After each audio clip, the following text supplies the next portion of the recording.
একটা কবুতরের দাম 22 কোটি টাকা হতো। দাম 20 কোটি টাকার উপর। কল্পনা করা যায় না, কিন্তু এটাই বাস্তব। তো একটা কবুতরের দাম 20 কোটি টাকার উপরে ভেরি আনইউজুয়াল। হীরের মতো দামি কবুতর দিয়ে কি হয় ধারণা করা যায়?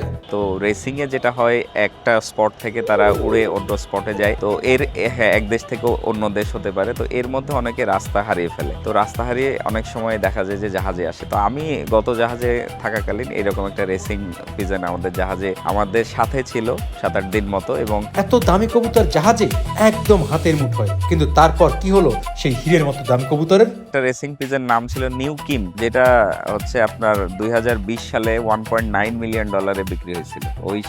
এইটাই সেই কবুতর। তো রেসিং পিজনের বেসিক্যালি দাম অনেক হয়। এটা মোটামুটি ধরেন $100 থেকে শুরু করে এটা এরকম মানে অনেক অনেক টাকা দাম শুরু হয়। জাহাজে মাঝে মধ্যে এরকম দেখা যায়। এগুলো রেসিং পিজন, বেশিরভাগ রেসিং পিজন। এগুলো বুঝার যে উপায় সেটা হচ্ছে এদের পায়ে ব্যান্ড থাকে, সেই ব্যান্ডের ওখানে আইডেন্টিফিকেশন নাম্বার থাকে। তো এই রেসিং পিজন গুলা এগুলো basically they are very well trained এবং তারা খুব উন্নত জাতের। আমরা জাহাজ নিয়ে তাইওয়ানের স্ট্রেট দিয়ে চায়না যাই, আবার সেই চায়না থেকে ফেরত আসি। তাইওয়ানের আশেপাশে যখন আসি তখন একটা পর্যায়ে দেখলাম সে কবুতর উড়ে গেল।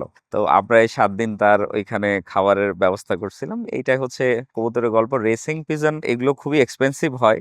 মিনিমাম দেখা যাচ্ছে হয়তো $100 থেকে শুরু করে সর্বোচ্চ যদি বলি 2020 সালে একটা রেসিং পিজন যেটার নাম হচ্ছে নিউ কিম, যেটা $1.9 মিলিয়ন বিক্রি হয়েছিল।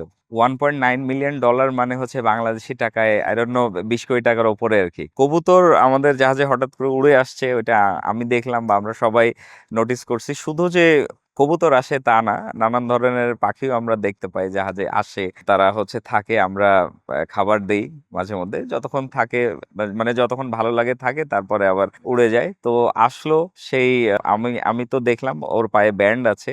সো এটা একটা রেসিং পিজন। তো আমি আবার ছবি তুলে সেটা সার্চ করলাম গুগলে। তো দেখলাম যে হ্যাঁ, এটা রেসিং পিজন এবং ওইটার যে জাতটা, ওইটার একটা নাম ছিল, নামটা এই মুহূর্তে আমার মনে আসতেছে না, বাট ওইটার অ্যাকচুয়াল প্রাইসটা বলা খুব মুশকিল। তো ওই সময় দেখছিলাম এভারেজে $300 to $400 প্রাইস হতে পারে, এরকম একটা ওইখানে লেখা ছিল, বাট নট শিওর। এইটা তারপরে যেহেতু আমাদের সাথে ছিল, আমরা নাবিকরা একটু ইমোশনাল হই এই সমস্ত ব্যাপারে আর কি। আমরা সবসময় চাই যে রেস্কিউ করতে আর কি, সে মানুষ হোক পশু পাখি হোক যেই হোক না কেন। তো আমরা তার থাকার জন্য একটা বক্স বানিয়ে দেই, সে ওইখানে থাকবে। তারপরে তাকে নিয়ম করে খাবার দেয়, আমি দিতাম।